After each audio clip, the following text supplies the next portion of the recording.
A travel vlogging couple heads to a new Airbnb find to film a new video for their dwindling subscriber base. The house is owned by the mysterious Rebecca, a strange lady with a dark past who they see as the perfect way to boost their viewing numbers. But Rebecca has an agenda of her own, and soon the couple is in danger in the 2021 Shudder original Superhost. I'm Connor Eyzaguirre. I'm Caleb. This is Filmgazm.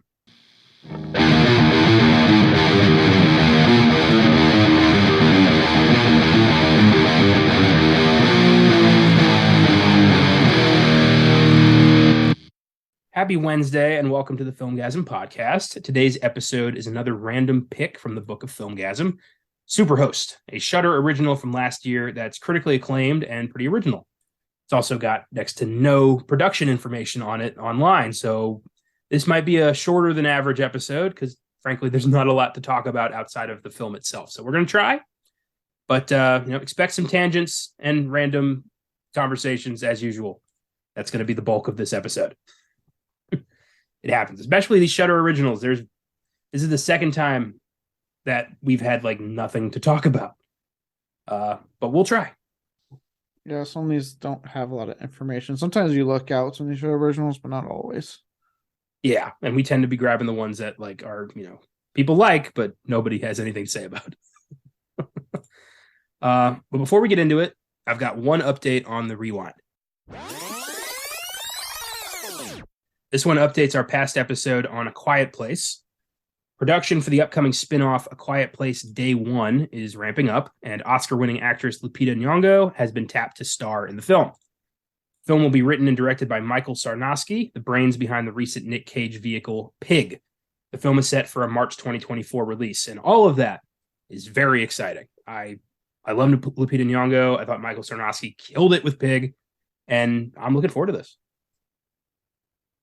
I'm iffy. I'm always iffy when it comes to these prequels. Like, I do like the talent involved a lot, but again, I don't need a day one storyline for this franchise. Like, I don't need all that explained. I'm aware that there are aliens that came from space. So, like, what are we doing different than every other alien invasion film I've seen?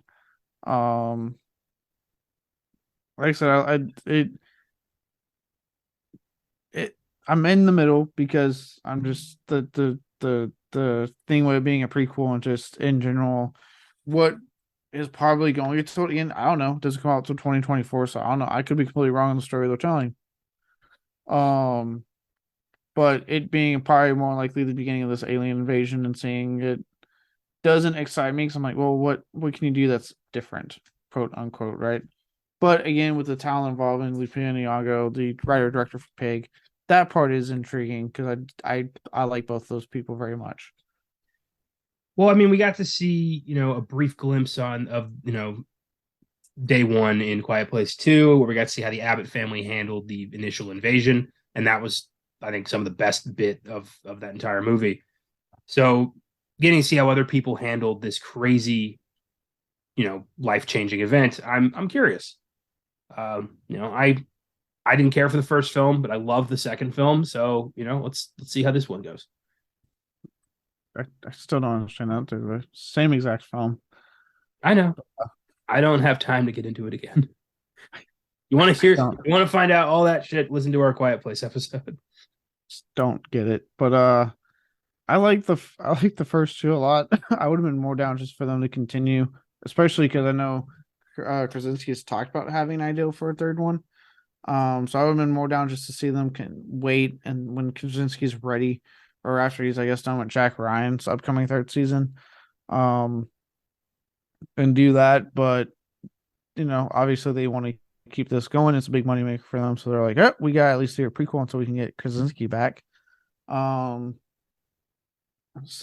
we'll see, but prequels inherently I always kind of go in trepidatious. Just any prequel I go in trepidatious. I'm like, you're telling me something that I don't half times don't really need to know, don't really care to know, but let's see what you can do with it. Sometimes we get great things out of it. Pearl was a case of a really fucking strong prequel that we got this year, but then you get like your Texas Chainsaw Massacres, the beginnings that tell me how Grandpa got in the wheelchair, and I was like, I didn't really give a shit. But sweet.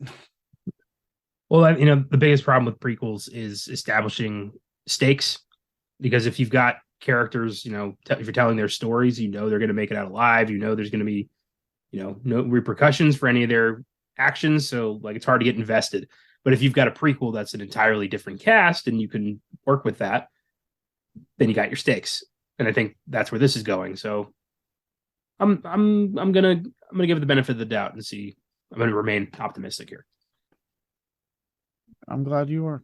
I am going to stay neutral. Fair enough. Well, I look forward to seeing this in March 2024, which will, I wonder where will we be in March 2024? I wonder. Twitter will be dead. Twitter will be dead. Country will be, ramping up an election. It's going to be crazy. Will we have rights? I don't know. Well, I have a job. We'll see. That's post grad school. That's when I got to really start looking at shit. I don't want to get too detailed specifics. It's not that kind of podcast with politics, but we'll see. There's a lot of crazy stuff going on. Who the fuck knows? Well, I know that you. This was your second time with Superhost. When did you first check this film out? When I get back from deployment last year, actually, I was catching up on some stuff, playing catch up on movies, and one of the things that was catch up on a couple of Shudder originals. So at least the ones that I had heard like a lot of things about that was on my radar. And it was like I did like a weekend where I watched this and Porno and Vicious Fun. For those who are coming before, let me explain the Porno one. I love you're just like I watched this movie, I watched some porn, I watched this other movie. Not porn. The movie's called Porno. It's a think demons. It's a demon theater movie thing. Okay. Yeah, gotcha. Just might involve possessed porno. Moving on. This was one of the ones I watched. Was this? I had heard about it. I think it actually came out in 2021. It was when I was coming back from deployment. So, watched it and really enjoyed it. I had heard a lot of good things about it. I was like, I'll give it a shot. And I really enjoyed it. I'm a sucker for just these more simple, little horror films that they're not asking a whole lot. They're not trying to cram in as much subplots as possible. It's just simple, quick, little, effective story that you can get into, get it out of 90 minutes, and you're done. And I had fun with it. Nice. I'd never heard of it prior to picking it randomly from the book of Filmgazm, which we've loosened the rules up a bit about that. We've shot down quite a few films we picked because we're like, those probably will make great episodes. But this one we decided to roll the dice. And it was a decent flick. It's creepy, had some moments that made me jump. And I got some things to say about the ending, but it's not terrible. I did like it. I wish there was more to talk about in terms of development. I like doing that. I like looking into how these films came about, but I got nothing for you here. My pockets are empty. You need to have a show like Beyond the Deadwood. There's just a wealth of development content, almost 9 times out of 10. There's endless things to talk about how a bad movie came about. There's endless things to talk about how a great movie came about. But these middle of the road good movies, nobody has anything to say. It's literally look, they brought us an ideal, we approved it, they did some pre-pro, they shot the film, they edited it, came out. What more do you want? Yeah, that's pretty much what we got here. So I figured, we'll work our magic, we'll work the Filmgazm magic, and create something from nothing as we've done in the past. When life hands you lemons, you fall and stumble, and then you make lemonade. All right. So my question to start this thing out: this movie follows a pair of vacation vloggers who travel to Airbnbs and record their entire experience for views and likes. And these kinds of human parasites exist. And I would like to know your thoughts on vloggers.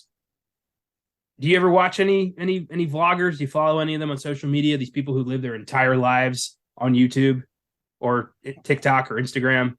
Just want to say first off, I like how you asked me this question and immediately start with calling them parasites. Feels like a leading question, sir. Fair enough.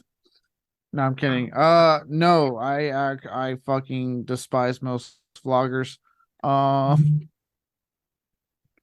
God. What if I was like, I love that's all I watch is vloggers. I was like, I would love you're like, well, speaking of vloggers, check out my channel, Caleb's Cribs or something like that. I'd be like, this is over. You're out. We're not doing this anymore. Caleb's Cribs. Welcome to Caleb's Corner. Where today I gotta call Austin for an emergency podcast because you're fucking out. today on Beyond the Bed in Caleb's Corner. Oh, but yeah, it's so weird. Like the idea of living your entire life in front of a camera, like for your choice, just to show off like crazy, dumb shit that you do. Like, I don't care. Like, it's weird. Like, people who do care are even weirder. I hit that button a little too late. My bad. I hit it like after I coughed. Dude, it's weird because like on one end, I hate it, right? And I'm just like, God, like fuck you guys, like you're annoying. You just, especially because I've heard a lot of stories about them pulling the I'm a social media influencer card at like restaurants and stuff to try to get free food. And it's like, well, fuck off. You mean nothing to me. Yeah, that's the vibe. If anybody ever told me, I'm a social media influencer, give me free shit, I will either give them a free punch in the face or just tell them to fuck right off. I will shit in a bag and then I will give them that. I will give them their free shit quite literally. Jesus Christ. Okay. Remind me never to hit up a vlog convention with you. I'm not going to one. It's like on one end, like, yeah, it's like how do you like and can you get into that where you're just watching someone basically live their life and never have the audacity to just turn the fucking phone off. I gotta do it for my viewers. I gotta do it, like, I don't give a shit. Now, the flip side is it absolutely, oh my god, if people gave that much of shit about my life, I'd vlog all the time. If I was how I could make my living, you bet your ass I would have no morals at that point. Like, don't give a shit, it's making me money. I get it. Isn't it just like legalized prostitution at this point? Like you're just, you're selling yourself for millions, admittedly. Yeah. Like amazingly, these people are millionaires. That people really eats my lunch. But like, I mean, none of it's like they're, we see it in this movie. Like it's a life manufactured on a camera for the sake of, propelling the fantasy. So at what point do you lose yourself? Like, when do the lives merge? Like, how do you find who you fucking are when everything you do is fake? Yeah, like it, and then it's like, obviously, and actually kind of funny because I was listening to not Postmortem, the movie Crypt. They did a roundtable discussion on stalkers recently. Just on this past episode, actually, on stalkers. And it's like, obviously that's an issue that anyone faces, and obviously celebrities have that issue. Just being a public figure. How, what about these guys that do this for a living? You know what I mean? That this is their living, is to vlog their personal life. Like, how do you deal when shit gets real like that? Because it's like you're vlogging your home, you're vlogging your car, you're vlogging where you live, where you go to eat, where you probably take a shit. I don't know. You vlog every fucking second of your life. Why not? And in some cases, they have OnlyFans nowadays. So sometimes if you're a fan of a vlogger, you might be able to get that extra little something for like $5 a month or whatever the fucking price is. I don't know. I don't have OnlyFans, so I just know about it. I love that you had to point out, like, I do not have an OnlyFans. No one wants to see me on OnlyFans, and I don't want to. I'm not forking out money to see some chick naked on OnlyFans. But it is easy to get obsessed with somebody who advertises everything about them. Like when you feel like like every aspect of somebody's life, and you're, to some mentally ill people, it is easy to imagine a familial connection with these people. And they're I imagine it's a lot like, check it out, it's me, and like there's my stalker back there. You see that? Just vlogging their stalker. We see in Superhost, when she tries to vlog something real, they're all like fake news, it's bullshit, this is terrible acting. Like, Yeah. Yeah, there's no, you're setting yourself up for a boy who cried wolf scenario. We're moving into a world where so much of what we do is online. I mean, Jesus Christ, my things are just like, hey, I'm going to order this, and I get on my phone and order it. You know what I mean? Or look something up, or whatever it is on my phone alone while I'm watching like Netflix or something. So it's like I'm doing all this online stuff, right? We do so much shit with technology and online that like, where does it stop? Like when are you going to take that one and be like, you know what? I don't need to vlog what I'm doing 24/7. There was recently a controversy where a vlogger went to go see Black Adam in theaters, and when the spoiler for those who haven't seen Black Adam, might want to shut your ears off right now. But in the post-credit scene, or mid-credits, I should really say, when Superman pops up, he purposely had his phone out and was vlogging it and acting like over the top and emotional and all stupid and pissing everyone off around him because he was doing it again for the views, for the vlog. I would have, oh my God, I would have lost my shit. Yeah, and that's where it's like we're getting to a point now with it where it's like they're doing shit like that, and it's like that's not cool, dude. Because at the end of the day, you're not in your personal home. You're in a fucking movie theater with other people that paid money to go see that movie. Shut up. I was reading about this woman on TikTok who was letting her viewers dictate every aspect of her life, like where should she go to school, who should she date, what should she eat. Like, yeah, she broke up with her boyfriend because that's what the viewers said. That's fucking insane. Who would do that? Who would give that kind of power over themselves to a bunch of nimrods who don't know anything? Yeah, most of those nimrods in their head are dating her and have wild fantasies they think are real. And dude, if I was her boyfriend and that was like, now again, hopefully like there were some legit issues and this wasn't an out of the blue thing in their relationship. So if I was boyfriend and that was the reason for breaking up, be like, the fuck? If I was with somebody who was literally making every decision based off what a bunch of idiots on the internet told her to do, that's not a healthy relationship because that is not a healthy person. Yeah, no. But yeah, I've never understood these vloggers, these social media influencers, these people who base an entire life around, like and subscribe. And I realize a bit of hypocrisy because we are saying this on a podcast that we operate. But you know what? After the podcast, we go home and we keep shit to ourselves. This is not our entire lives. Well, I'll say 9 times out of 10 after we record, I go to bed. Yeah. I'm going to go do, real life shit. This is my playground. If every moment of every day is recess, nothing special. Yeah, exactly.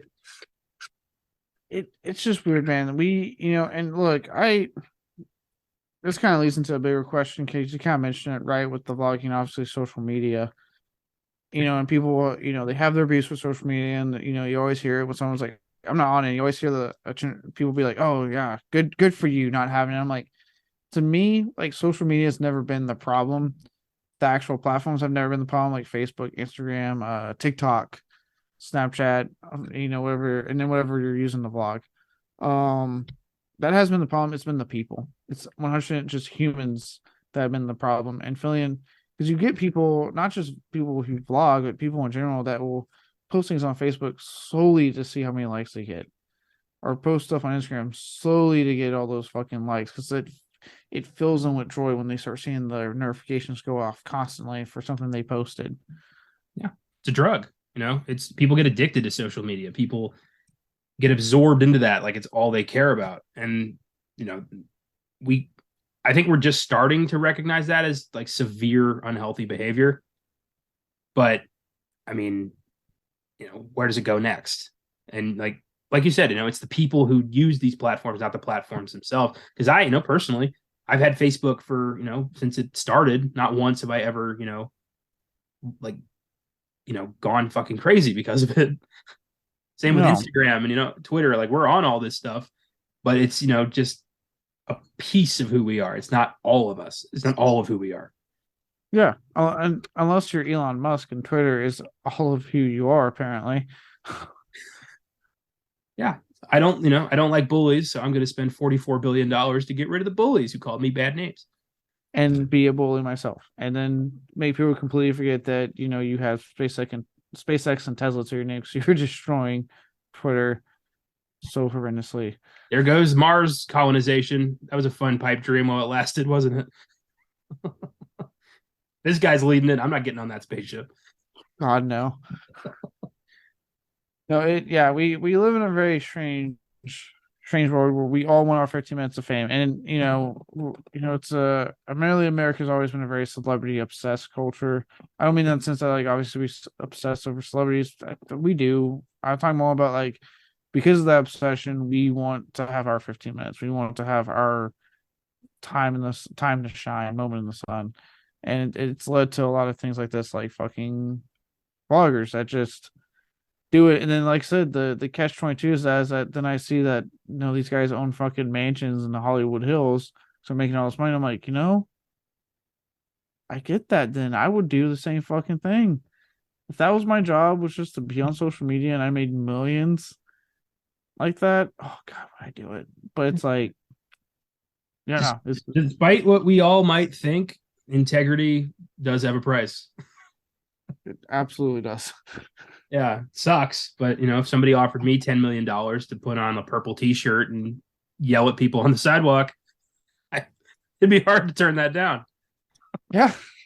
Hey, look, to quote a famous actor, comedian, stuntman, it's all about the content. Yeah, you know what? You could trace a lot of this back to those guys, regrettably. I hate to say it, but yeah, like what were they doing but acting like jackasses in public and filming it? That's become a career for a lot of idiots. The difference is the jackass crew has the respect of people in the goddamn industry. Yeah. Amazingly, integrity they didn't sell out, which is pretty incredible. Yeah. But yeah, it's a weird, social media made everybody think their voice matters, and let's be honest, most of our voices do not fucking matter. No, God no. We were the main character in our own movies. We were the side characters. Everyone else's though, and some people's were literally just the fucking background extras. 98% of people's movies I would never want to fucking watch. No, which is why biographies are kind of boring, because they have to do the same old tricks to heighten tension and trauma, so they do make it interesting to watch. On that note, check out Weird, the Al Yankovic story, which completely obliterates those expectations and just tells a story Weird Al wanted to tell, regardless of how true it is. Yes, and on that note, if you're wondering how do I watch it, because it's a Roku channel original, which I never thought that fucking string of words come out of my mouth. You can actually download the Roku channel app itself. You don't need a Roku. I have Fire Stick. I found the app. I downloaded it. I can watch it now legally. Yeah. Weird Al did maybe promote torrent it, but I found a means to do it legal for free, and I'm just saying you can too. We are not sponsored by Weird. I just thought it was a really good movie. I haven't watched it yet, but I do want to watch it. Well, I'm glad we both think vloggers are just pieces of human garbage who are just sucking the life bone out of society. So, what if I was like secretly a vlogger? What if that was what was found out? I just have like all these vlogger friends. I have like millions stashed. Just haven't told you guys. This would have been a very quick episode, and there'd be a changing of the guard. I would give Beyond the Bad to Colton, and we would just move forward like you were never here. Wow. There's not a lot I would cut ties over my best friends for, but that's up there. You become an influencer, you're gonna lose some goddamn influence. And I hope you would do the same to me. Maybe. Let's say lifeblood. I don't know what's up with me tonight. I don't know what the fuck a lifebone is. It's late. It is. It was daylight savings time. I think it just threw us off. Yeah, I don't ever know what time it actually is. I just go with it. Didn't we make it like? Didn't we like agree as a country, as in put into law, that we're not changing the time anymore?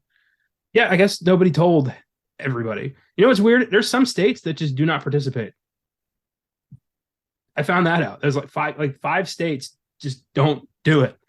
They just maintain their own like time at all time, like their own version of time at all times. They don't move forward. They don't push back.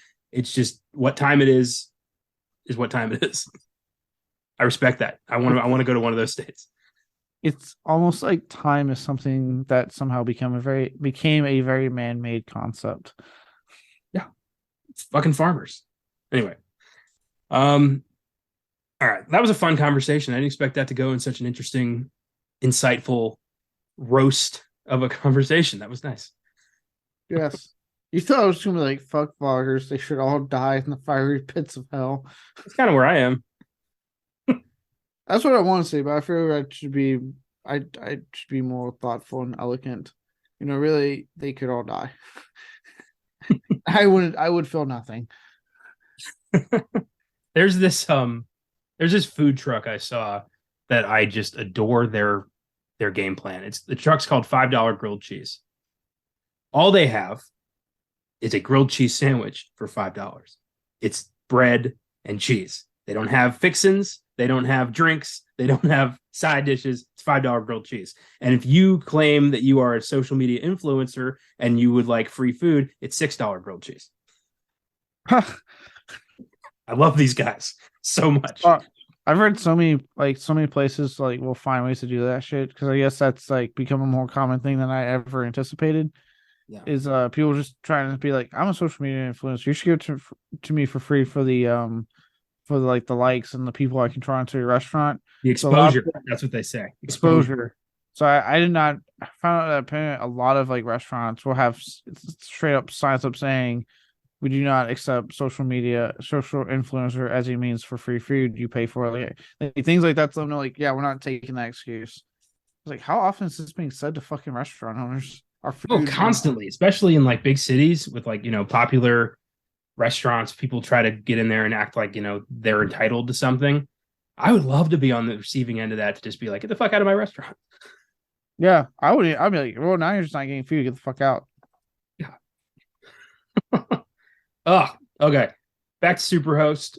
This film was written and directed by Brandon Christensen, who also directed 2017's Stillborn and 2019's Z. Have you seen either of those films? Neither have I. That's all I got on Brandon Christensen. I've heard of both of them. I just haven't seen them. I think this is like this is the biggest one to his name, maybe. It's one I've seen. So to me, yes. The film stars Osric Chow as Teddy and Sarah Canning as Claire. Chow, you may remember as reluctant prophet Kevin Tran on Supernatural. Didn't expect to see him in this. That was cool. Yeah, I remember watching going, hey, it's guy from Supernatural. God damn it. I mind blanked so hard in that moment. I just said his name. I know. Look, I don't know what's going on with me the past couple of days. Like, so I was nice enough to at the food line one day to get like a cheesecake, like a chocolate cheesecake sampler thing they had, for me and Josh to enjoy. And 2 nights down the road, he has grabbed cheesecake, hasn't like told me to invite me on the cheesecake party that was happening. And I went to go get it the next day and went, did you have cheesecake last night? And he's like, I did it in front of you. I opened it loudly in front of you and walked right in front of you. I was like, I don't recall that. What is going on right now? Why are you regaling me with the exploits of the cheesecake adventure? What does this have to do? It has to do with my mind not properly working. And apparently I'm mind blanking on when people get cheesecake in front of me and when you say a character's name from Supernatural in front of me. Osric Chow was Kevin Tran for like three seasons. That's right, Kevin. There we go. 9, yeah, 3 seasons, I believe. And got killed pretty aggressively by an angel who was not who he said he was. That was a sad moment. Supernatural has a tendency to kind of kill off its like side characters really quick. Yeah. Kevin lasted a while. He was a prophet. Then, Metatron was like, "You got to kill this son of a bitch," and Gadriel was like, "Might as well. I got nothing better to do." I remember every bit of that show. I loved it so much. It was a really good show. I think it went on a bit too long. So there's definitely some seasons where I'm like, not the best season. There's only like Like two seasons of that show. I didn't really care for 8, and I didn't care for 10, but everything else I was pretty on board with. Yeah, I'm saying like there were some seasons I thought were okay. I'm I with you. thought There was like very few seasons I like actively disliked. Like I don't. I remember season 7. I wasn't super big. That one I didn't really like all that much with the Leviathans, just because they were wasted potential. I love the concept of like God's mistakes escaping purgatory and like being this all powerful, indestructible monster. And I do think that like fattening up humans with like a fast food restaurant was a weird way to go with that. Yeah, I like the dick jokes they got away with when they called the one Dick Roman. Yeah, I like a good dick joke. Uh, I was just impressed that I felt they stuck the landing. I was very impressed with the finale and I loved it. So Same, even though I've read a lot of fans were quite pissed off. after a 15 season run and COVID interrupting what the original plans were, it's not going to be possible to please everybody. I think even if they had done what they originally planned, they would have not pleased everybody. No, when you're ending a show with that kind of fan base after that long, the fact that anybody enjoyed it is kind of a miracle. Yeah, I mean, I look, I get it. I know the original plan was to be more bombastic and epic because it was like, hey, let's go in line with the final season. I like that we got a much more intimate finale, and it was just like focus on them too. I was like, no, I like that. It's focusing on why we got into the show to begin with, like who this started with. And that was their relationship, the two brothers, and that's what it focused on. That's what I liked about it. Two brothers. Yep, that's my 2 cents on the Supernatural finale. For those who cared, I'm with you. I quite enjoyed it.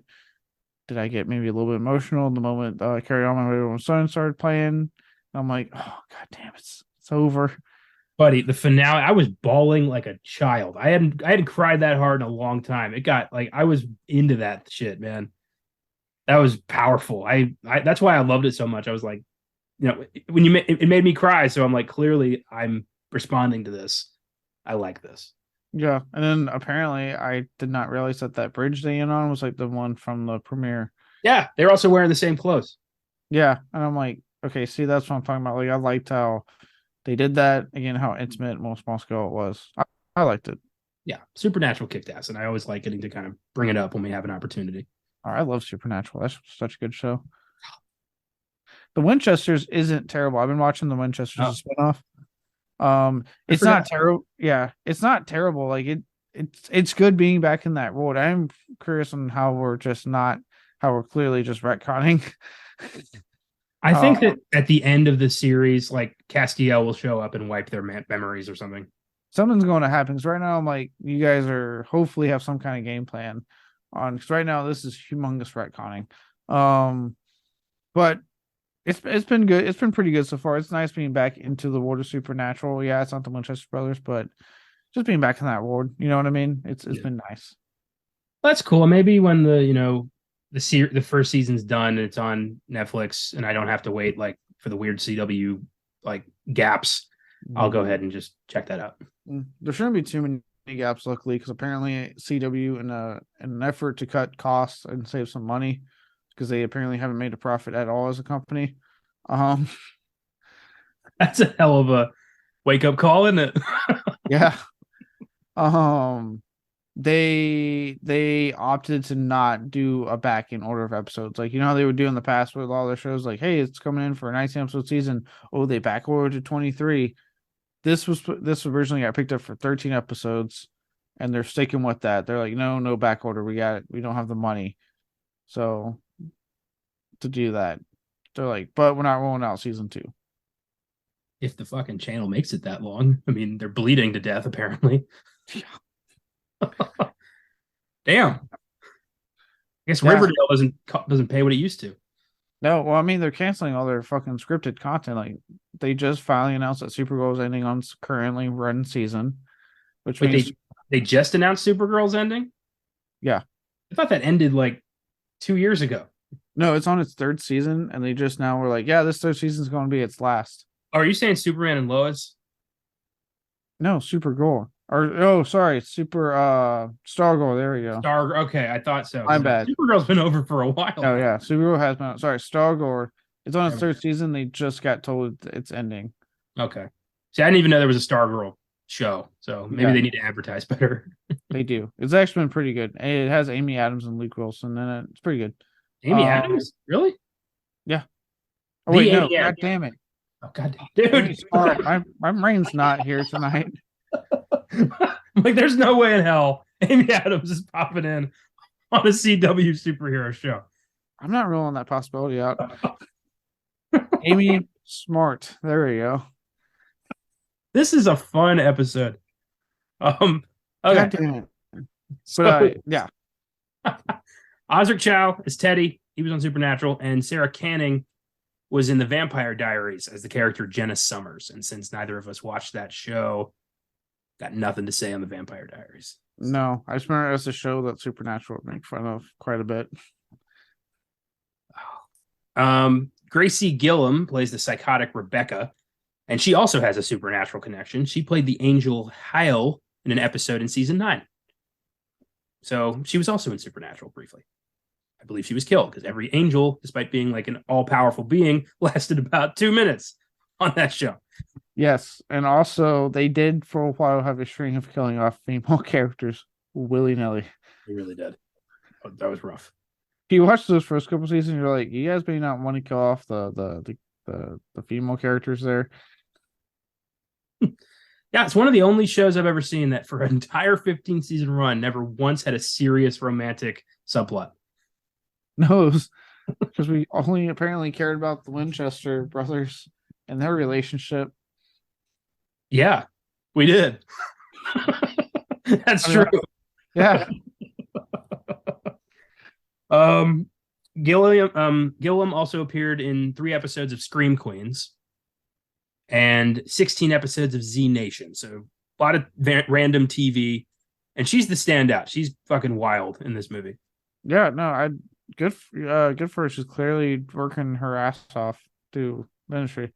Because yeah, she's really good. Like, the fact that like she even right off the bat lets the characters know like there's something not right about her. I love how she doesn't hide it, but then when the moment things get found out, that switch that flips for her, and you're like, oh shit. Well, they immediately are like, oh, this is great content. Not this lady's unhinged. We should get out of here. Because, vloggers are fucking stupid. Yeah, say what you will about good old Johnny Knoxville just need to get content. He is actually also a smart man and would probably be like, we need to get content somewhere else. Yeah. So we've got Scream Queen Barbara Crampton as Vera, the crazy bitch who tries to get revenge on our heroes. And we never really find out who the bad guy was in that situation. But I bet it's the vloggers. My money is on the vloggers. I'm not agreeing with how Barbara Crampton proceeded to get her revenge. It was nice seeing Barbara Crampton. I was like, oh shit, Barbara Crampton's in this movie. Yeah. Crampton has appeared in such horror classics as Reanimator, From Beyond, and Chopping Mall, as well as recent horror flicks like The Lords of Salem, You're Next, We Are Still Here, and Jacob's Wife. So she's never stopped, and she was in this, and she just has one moment where she's just like, fuck these people, and you kind of just get on board with that as the movie progresses. I was watching this with my friend Isabel, and we were just like, these people are idiots the whole time. It was great. And technically, she did take a break because there's like a gap in her career, but that was because she became like a mom and she wanted to focus on that. And there's a lot of other personal reasons that she did that for, but there was a gap. It took her. Your Next, I remember, was actually, I think We Are Still Here and Your Next, if I recall correctly, were like her 2 big like comebacks to horror when she was like, I'm ready to come back. Yeah, I'm glad she came back. I've seen more of her content than I thought I have, which is always a nice realization. Yeah, she's also been in a lot of stuff. It's always a welcome addition. I know Josh he's been plugging Jacob's Wife for me for a while now. I'm gonna have to check that film out. It's a really good movie. I've seen it. It's really, really good. She's gonna be in the upcoming. I guess her and Joe Lynch have a good working relationship thanks to the Creepshow episode she was in from, and she's gonna be in his upcoming movie. Doesn't have a title yet, but she's in his upcoming movie. Sweet, good to know. that is literally all I've got on Superhost, like the cast, and that's it. So Superhost was picked up by Shudder last year, has an IMDb score of 5.5. IMDb is never kind to Shudder films. Like, it's really ridiculous. Yeah, it's annoying. It's Has a letterbox score of 2.8 out of 5 stars, which also seems kind of low. And a Rotten Tomatoes score of 85% with an audience score of 50. So it's like really mixed. Critics' consensus on Rotten Tomatoes reads, Gracie Gillam's 4-star performance helps Superhost roll out a blood red carpet for horror fans seeking delightfully grim accommodations. Okay. yes. Even when they praise something, it's wordy. Delightfully grim accommodations. Horror fans will like this. There, I fixed it for you. There you go. This is good movie. Horror fans like. Gracie So- Gillam is good. Gracie Gillam, woman, good. I do like that the consensus is just about her. She's like, she is great and really helps this movie work. Like, what does that mean? That sounds backhanded. It's a little backhand. It's like these are two. They kind of suck, but thank God they got her. They suck as people, the characters. The performances are good. Let's be very clear about that. Yeah, no, I like everyone in this movie, but yeah, she does steal the show from me. Like, she is really, really good. Like, yeah, she has a lot of crazy moments. So I'm like, what the fuck's going on with this chick? At least first time I watched it. Obviously, this time I knew what was happening, but first time I watched it, I was like, what the hell? Yeah. So let's go through it. Let's go through the movie, some highlights. We first meet these fuckers in an episode of their show, Superhost, where they go across the country living in other people's houses and just complaining. That seems to be the whole deal. And they're going What I love is that she complains a lot, and you get various moments where you can tell, like, he's starting to get like, I don't want to do this. I don't think this is a really good thing we're doing. Like, you can kind of see it on his face, but he's like, he's in it to win it. Well, when they turn off the like when they're doing the show, they're like, "Hey, what's up?" It feels like fucking Blue's Clues. And as soon as the camera goes down, they both are just like the happiness shrinks away, and they're like, "Okay, that was good," and then upload it. It's like there's trouble in paradise. They've been doing this for too long, and I think they blurred the line between content and life. Yes, which I mean, there is something that could be said. I don't think this is a fault on the film. Just they didn't want to explore it, obviously, but something you could definitely explore, and it has been explored with horror films, that blurring with these vloggers and social media influence or cam girls, if you will, for those who saw Cam on Netflix. But that blurring of like what they put on camera, their work life, but also their personal life, especially something like that where it's so intertwined and close together. Yeah, and it gets even worse when he decides to do this little secret proposal plan for his subscribers and waits for her to leave the room. And it's like, all right, I got the ring here, and we're gonna go up to the top of the mountain. Don't be sure to like and subscribe. Like, really, you're gonna turn like one of the most intimate, important moments of both of your lives into a spectacle for the assholes watching you?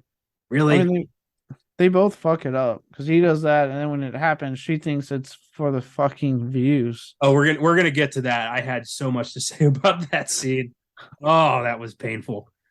But yeah, just from the get-go, I'm like, she seems like she doesn't like him that much. I don't think this is gonna work out. But he's so sure. She likes me, guys. She really likes me. So they go to the house. Already, like from the first like little episode in the opening credits, there's a massive tonal shift with the music, and I'm like, all right, getting some Shining, some Lodge vibes here, liking this. They get to the house, the number's wrong. They start filming first impressions, and he gets like sarcastic and is like, "What's up?" And that was funny. What's up? I will say, look, if they were the horror of this movie, that is a nice house and a nice location. Yeah, it is. It's a nice place. And then Rebecca shows up, just creeps up behind them and waits for them to notice her. Already, like, big red flag. No, hi, no, how you doing? It's like, I will wait. Yeah, so that was a good first appearance for her. And then they go inside and like the toilet's fucked up and everything's broken, but she's like, I'll get to it, I'll fix that. Don't leave me a bad review. I'll fix that at the most inopportune time. I do like how like at first before you find out like all the reveals come right, that this film is kind of like playing on the worst nightmare on the guest side of Airbnb, right? And that is having Airbnb hosts like this. Like it's just overbearing, creeps you out a bit. So I'm sure there's some real life example of like creepy Airbnb hosts. I won't know. I don't Airbnb, never don't intend to. But this does I like how this film plays on that side of it. Like kind of has some fun with that. I Airbnb'd once for Austin's bachelor party, but we never like met the guy. It was all online. And the keys were like in a box. So there was never like some creepy guy hanging around like, is everybody enjoying their stay? How's it going? That never happened. What you guys doing in there? Then I saw Barbarian and I'm like, I'm never fucking doing that again. So yeah. They're kind of creeped out by Rebecca. There's this, she's not getting a good review just from the get-go. You can tell they don't like her, but they also are like, she's creepy enough to keep our audience entertained. So let's keep filming her. There's security cameras all over the house. It's a weird vibe. Yeah. Content. Yeah. It's crazy the lengths people will go for content. Teddy wakes up in the middle of the night, sees a creepy dark shadow person in the yard with bright yellow eyes waving at him. It's clearly Rebecca, but the way it's framed is so strange and gave me kind of a supernatural vibe of things to come. I feel like I didn't really get that. I feel like that just this is not me trying to like come at you, but I think you were like inferring that, but I always took it as like that's Rebecca just standing out there being a creep and some kind of light trick is happening that's causing her glasses or whatever the fuck she's wearing to glow up and be bright like that. She doesn't wear glasses. Or her eyes or whatever.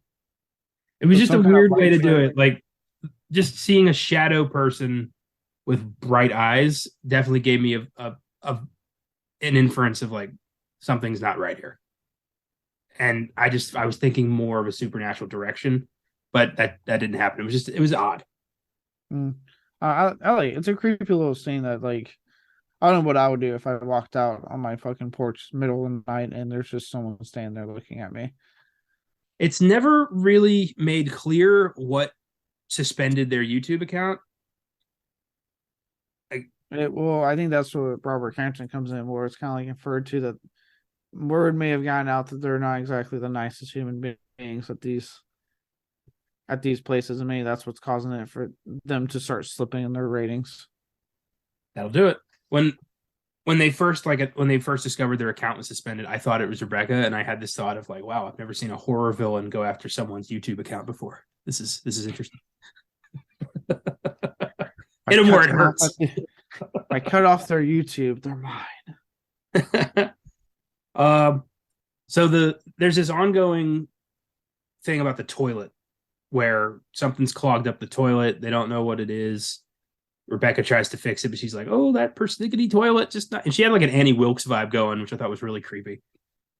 And also there's this cat room, but no cat, and I kept thinking like it's the dead cat clogging the toilet, isn't it? Like I thought that's why they were going with that, but then Teddy finds a set of false teeth in the toilet, which is even creepier. Very creepy. That part is like, oh shit. Whose head got flushed down the toilet? Yeah, I mean, look, you're already kind of wondering like something's not right, but that's like one of the many moments where you're still going, "Oh my god, what's happening? Why is there?" You don't usually find teeth in the toilet. That doesn't usually happen. Nope. I don't want to find a toilet. Rebecca shows up in the morning to make them breakfast by way of apology for the toilet. Teddy finds out when he comes down in his underwear, and she's like making pancakes and keeps talking to him. And it's a funny scene. They eat the breakfast when she's gone, and they're like, "She's fucking weird, but she makes good pancakes." And then like they say like, "Thank you for the breakfast," like sarcastically to the camera, and a voice pipes in, "You're very welcome." I fucking jumped. That was creepy. There's no amount of like pep in your step that you can do with your voice that wouldn't creep me out. Well, just the idea that like she's been able to hear them the entire time they've been shit talking her. And has just been letting it slide, we think. Yeah. It's just the fact that, like, not even that. For me, it'd be the fact that, like, not only are you watching me clearly, but you're listening to what I'm saying. Like, that would creep me out immensely. Yes, yes, indeed. Then we meet the angry lady who throws a rock at the house, Vera, who's like, "These assholes ruined my life."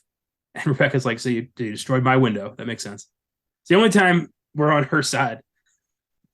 Yeah, I'd be like, yeah, well, why did you do that? It's not even their house. It's my house, lady. She goes fucking ape shit on Vera. She's like, "Get the fuck out of here. I will I will slice you up or something. I'll cut you open." That's what she says.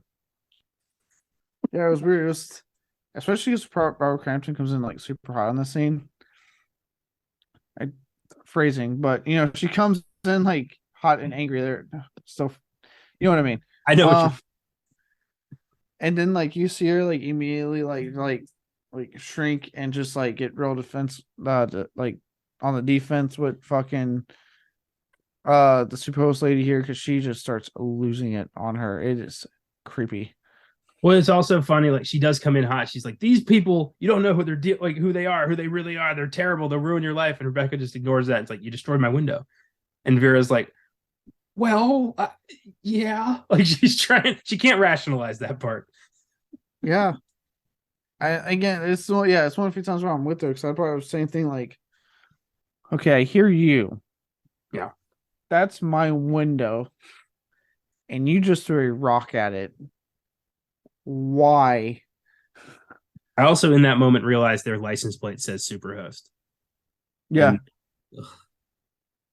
God. Does that chap your grind your gears? That grind your gears? Grinds my gears. Eats my lunch, as I like to say. It just reinforces the idea that these people are assholes. Yeah. They're just advertising their fucking podcast on their license plate everywhere they go. Yeah, literally filming every second they have to be like, "Look at this, whoa!"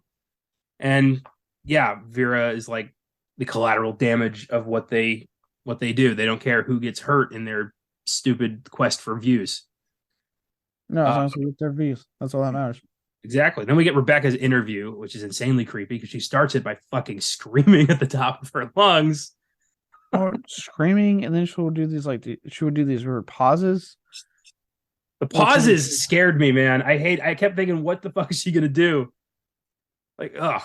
Yeah, just that sitting there and just staring off, and you get tense. You're like, what the fuck is going on? Like, say something. Yeah. She starts telling this story about this, like the last owner, the last people she had staying in the house, and were this old couple who treated her like family, and they had Christmas together, and it was also sweet. And I'm thinking, this is a horseshit. She's lying through her teeth right now. Like, Yeah. no way. And based off what we found there, it's like, I feel like probably was like, I feel like you're telling the truth. It's just all in your head. Yeah, you might have interpreted it that way, but I highly doubt they did. Then we get the proposal. It's time. Before that, we get a Teddy making one last, like, tomorrow's the day. It's gonna be great. Like and subscribe at night, and you see the shadow move in the window. Oh, yeah, that's a great part. Yeah, I forgot. I remember watching it when I was watching the scene for this episode. I was like, I remember something was going to happen. I was like, what the fuck does happen? My eyes were trained to the fucking open doorway behind me. Like, she's going to pop up in the background. Yeah. And then when you see the shadow, I'm like, oh shit, never mind. There she is.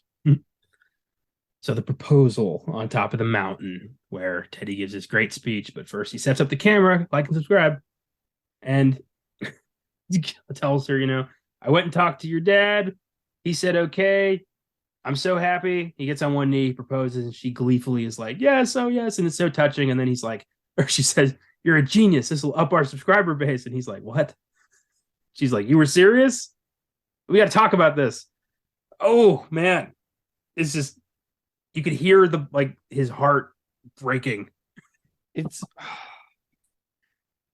I've never been married myself, but I can only imagine. And this is such a cringy scene to get through, because it's just like he's being very vulnerable, right? You're ready to ask her, to marry her, and then she pulls that line, oh, this would be that was a good move. Good plan. You're like, wait, no, no, no. I do like when she clicks, like, oh, you're being serious, and she's like, shit. It's like, yeah, now you should feel bad because you literally just shit on this dude's moment that he had all planned out. Well, then she tries to turn it around on him, like, well, you don't you realize how this looked? Like you had the camera out. Like I assumed this was for views. And like he's like, yeah, that was stupid. I shouldn't have done that. And I'm yelling at the screen, like, yeah, that was stupid. Why did you do that? You idiot. Next time, just turn the camera off. Oh my god. Maybe keep some privacy for yourself, some intimate moments for just you. Jesus Christ, man. It's okay. Oh, okay. So they get creeped out by Rebecca. They're not in a great place. They're like, let's get out of here. So they pack up, they leave, they run into Rebecca on the road, and she's just standing there. And instead of just, I don't know, maybe slowly driving around her, they decide to pull up. I love how the social contract kicks in. They're freaked out by her. They know something's up, but she's like, roll it down. And they're like, well, we don't want to hurt her feelings. So they roll it down. I'm like, drive, Oh, guys. dude, this whole time watching, I'm like, I would have driven. Like, if I have, because I forget what they find. I already forgot what they find that makes them go, we need to get out of here. So I remember they find something. I'm just not from off the top of my head right now. Fuck. Yeah, Um, what was it? I can't remember. I know they find very compelling evidence Oh, indicating. the mail of her like fake name of her made up name, and they're like, oh, the real owners of this house are Betty and Lou. She said her name was Betty Lou. She's lying to them. She's not who she says she is. We gotta get the fuck out of here. Yeah, that would have been enough for me to be like, no matter what, we're driving because this woman's lying. We don't know what's going on. Let's get the fuck out of here. What does she say? Oh, there's one more thing I wanted to show you over here in the woods. Follow me. Yeah. Look, I'm going to tell you right now. This is probably also why I'm single. But if my girl, if I let's say I'm in a relationship and she turned to me and was like, "Come on, let's do it for the content," I'd be like, "All right, check this out. You go out there, and if you do, I'm driving away." I was like, "I'm in no way, shape, or form getting out of this car or anything. Like I am going around this bitch and I'm getting the fuck out of here." I love you saying that while the window's open and Rebecca can hear you. Just picturing that. She's just standing there with a smile, and you're like, fuck this bitch. I'm out of here. You decide. You decide what you want to do. But they go. They take the camera, they go out, and they find Vera tied to a tree. And you're thinking, oh shit. She's gonna do this. She's gonna kill the evil bitch so she can get a good review. And it feels like she does. And then it turns out Vera and her were playing a prank on these vlogger assholes who were going to give them both bad reviews. And you're thinking like, oh, this was all a ruse because Rebecca wanted to, prank the vloggers for screwing with Vera. Maybe they're friends or something. I don't know. You're like, oh, so there really never was any danger to begin with. Ah, okay, that's nice. Mm. Well, and God, again, I'm just like and what I like about this kind of section is it shows both of their faults. Like they had a chance to as very easily, especially in the kind of car they had, to just drive around her and keep going and just never stop. Don't look back. But her content obsession got the better of them. And in this case, it's Teddy's insistence on not letting shit go, apparently, because literally they have an out. Like, hey, it's just a prank. We're gonna leave you alone. You're good to go, right? Have an out. There's no reason crazy lady has suspicion that they know. And he asked that fucking question because he just couldn't shut the hell up. Yeah. What happened to Betty and Lou? And she's just like, oh, sorry, Vera, and stabs her in the fucking face. Yeah. And then gets her in the gut and just stabs Barbara Crampton to death. And now it's like, oh shit, okay, this is real. Yep, this part's real. Oh shit. Yeah. And then they take off running. They go back to the house instead of going back to the car. I will never understand that. But hey, look, again, one, I would never stepped out of the car, I would have driven around her. And two, if I somehow was convinced about a car, I would have just kept my mouth shut when I found out I was pregnant, be like, all right, let's go back to the car. You know what I mean? Like I would have left it. They get back to the house instead of immediately using the alarm to call the police, they give Rebecca enough time to get back to the house to access her computer to stop that. Great move. They look around for a bit. They find in the storage area a cot and a computer. Rebecca has been living in the basement the entire time. Yeah. I do like when Rebecca is messing with the controls and stuff, and you see them trying to turn the police thing back on. She keeps shutting it off. Seeing Teddy's face first and what he's looking at, and then you just see her standing there with her fucking smile, holding a remote as she's turning it off every time they turn it back on. I'm like, oh shit.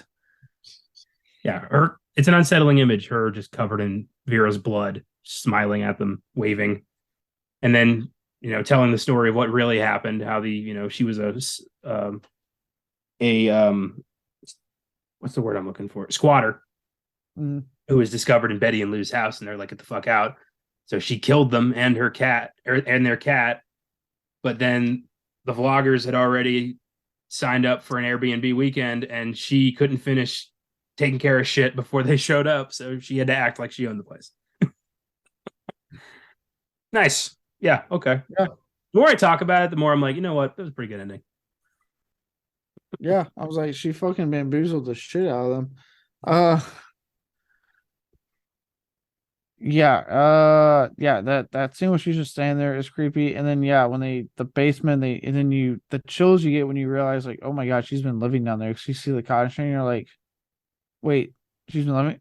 What has she been doing at night when they're asleep? One thing I do think is odd.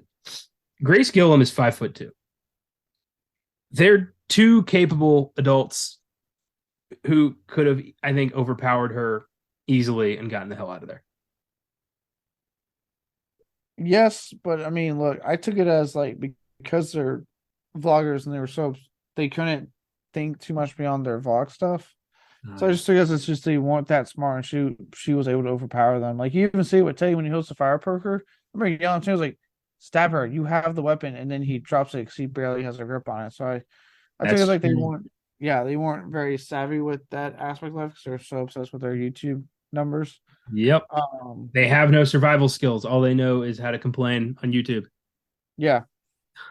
All right. Sold. Yeah, that's how I took it as her being able to overpower them. And the way she did was and also the way she achieved it helped me out, especially when like they finally separate and she was able to like slices her fucking neck open. And then again, he drops fucking fire poker like an idiot, so she can stab him, which weakens him immensely because he got stabbed. It looked like in the gut. Yeah, but before that, she straight up slices Claire's throat, which is actually pretty cathartic and rewarding. I'm glad I got to see that. Yeah. Prior to that, Claire makes her desperate YouTube plea for help, which later, that was so funny when everyone's like, bullshit. This channel used to mean something. This is clearly fake. Oh, how they've fallen. Yeah, and Rebecca's just like, no need to take this down. It's fine. Yeah, I'll be fine. Yeah. Ted gets chased through the woods, ends up back at the car, and gets stabbed in the heart. So everyone's dead. When he tries to fucking open that car door and then it clocks again, you're like, I remember sitting there going, fuck. Yeah, that was done well. Yeah, so that's Superhost. Anything else you wanted to point out?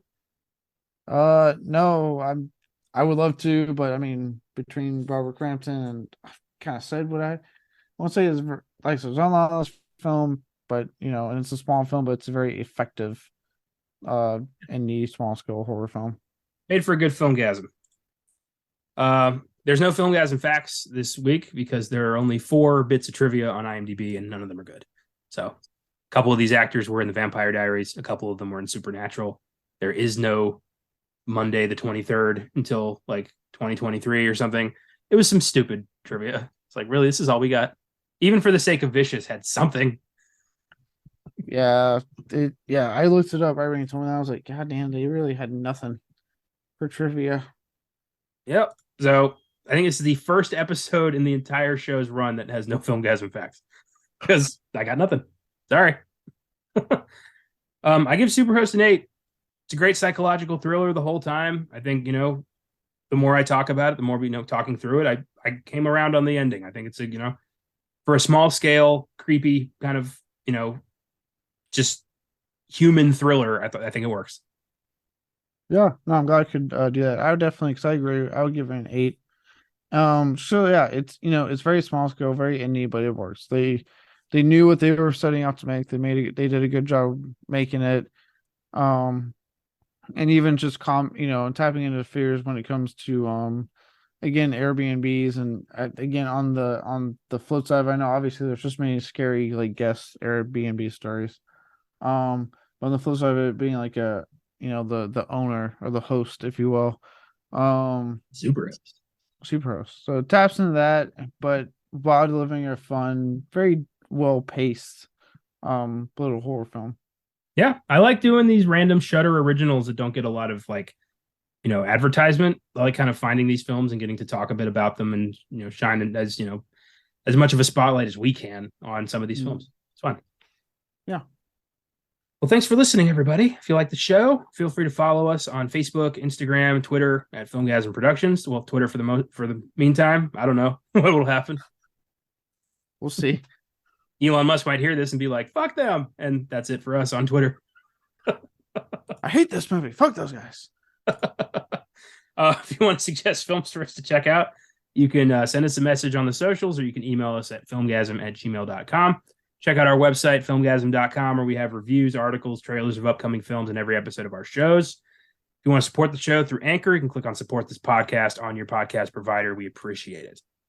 Next week, we're going back to one of film's biggest franchises. In 1985, Roger Moore's long-running tenure as James Bond ended, and 2 years later, British character actor Timothy Dalton became the world's new Agent 007 with his debut film, The Living Daylights. James Bond investigates the connection between a defecting Soviet general and an American arms dealer, with the fate of the Western world hanging in the balance. It's one of the most underrated films in the franchise, and it's always a pleasure going back to Bond. This was another random pick. Turns out, coincided pretty good with our recent Octopussy episode on Beyond the Bad. So it's Bond month. Way to go. Yeah, we did it somehow. Yeah. And I love Dalton. I love getting to talk about his tenure as Bond. So this will be really fun. Oh, yeah, it will be. Also, I have a very special announcement. We are launching a brand new podcast soon. It won't be a weekly show due to the insane workload this would bring down upon my head. So to ensure my ongoing sanity, this will not be a weekly show. It's going to be randomly released whenever we feel like it kind of show. It'll be hosted by myself and the newest Filmgazm team member who will be appearing exclusively on this show. Her name is Isabel Gonzalez. We met in grad school. She's a massive history buff, so we decided to do a show that combined my love of movies with her love of history.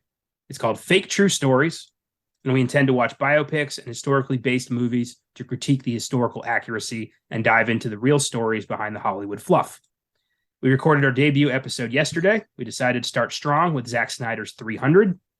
The episode will be dropped sometime in the next few weeks, and we really hope you all check it out and like what we're doing. It's definitely something different than anything else we've done. We had a blast doing it. So, Isabel, thanks for joining this crazy thing of ours, and y'all will get to meet her officially on the first episode of Fake True Stories. I'm excited. This is, I don't get to do a lot of history stuff on this show because, it's movies. And while this is also movies, very much leaning into history as well. And this will be really fun. We had a blast recording the first episode, and I'm looking forward to this. Yeah, no, it should be a lot of fun. I'm looking forward to doing it. Or listening to it. I'm not doing it, but listening to the episodes. Yeah. Just because it's a fun thing to, especially because it's just an inherently fun thing to do. Obviously we can't mention it earlier episode. Life is kind of boring, so a lot of times Hollywood fluffs up these biographies, these historical accounts they tell when it comes to something like The Patriot or what have you. Yeah. To make it obviously more cinematic, more engaging for you to go and maybe grab some more food, whatever the case may be, but more cinematic. So it would be nice to see, hear y'all two talk about film and then things they got right, things that, especially 300. There was quite a bit that I feel like is blatantly obvious that it's not based in fact, but just knowing some people out there, they probably believe it. Did you know, just a little preview of our first episode, did you know Xerxes was not actually 8 feet tall and a demigod? You know that? What? You know, the Persians didn't actually have goat people on their side. Yeah. Who knew? So, while the movie is, it's largely based on Frank Miller's graphic novel, not history. That graphic novel is still based in history. So I think this counts. Like the Battle of Thermopylae happened. Leonidas and Xerxes existed. So it counts. Mm. But it was fun. Yeah, this one especially. But we're gonna do music biopics, we're gonna do history biopics, we're gonna do some historical fiction. It's gonna be great. Yeah, look forward to it. Yeah, me too. I'll make this same announcement on the other shows so we cover all our bases. But yeah, fake true stories. Don't miss Mars Needs Moms on Fridays Beyond the Bad and Avengers Endgame on Oscar Sunday. In the meantime, if you check into an Airbnb and the host is giving off major creepy vibes, maybe just go home. Don't sacrifice your life and the life of your partner just for the views. Stay home and keep watching movies.